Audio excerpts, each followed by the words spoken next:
එයා ඔයාගෙන් අයින් වුණ එක ගැන නැත්නම් ඔයාලගේ රිලේෂන්ෂිප් එක බ්‍රේක් අප් කරපු එක ගැන එයාට කනගාටු වෙන්න පසුතැවිලි වෙන්න නැත්නම් අපි කියනවා රිග්‍රෙට් වෙන්න වැඩ සලස්වන්නේ කොහොමද? පළවෙනි දේ තමයි ඔයා එයාගේ පස්සෙන් යනකම් අපි කියනවා එයාව චේස් කරනකම් එයාට ඔයාගේ අගයක් දැනෙන්නේ නැහැ. බ්‍රේක් අප් කරපු එක ගැන සිද්ධිය ඔලුවට යන්නෙත් නෑ. සමහර සිදුවීම් මත මේක ඩිපෙන්ඩ් වෙනවා. නමුත් සාමාන්‍යයෙන් ඔයාලට පේනවා නම් මේක බ්‍රේක් අප් එකට යන්න ඕන නැති විදිහේ සිටුේෂන් එකක්. නමුත් දැන් එහෙම දෙයක් වෙලා තියෙනවා කියලා සාමාන්‍යයෙන් ඒ අයට මේක ඇප්ලයි වෙනවා.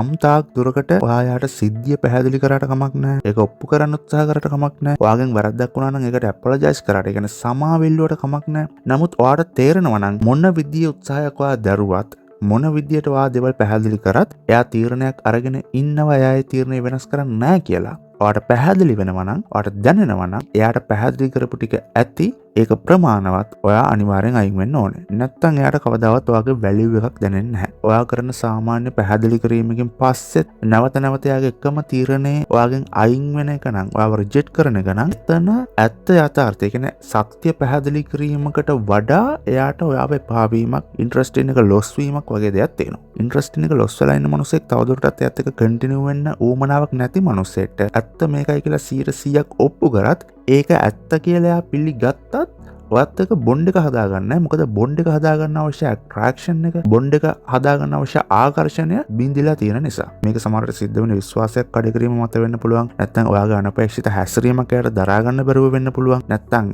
නිකම්ම වෙන්න පුළුවන්. සමහර මිනිස්සුන්ව නිකම්ම චේන්ජ් වෙන සමහර වෙලට වෙන මිනිස්සු මේකට හේතුවක් වෙන්න පුළුවන්. එක හිතක් නැතිකම වෙන්න පුළුවන්. මේ වගේ හේතු බලපානවා.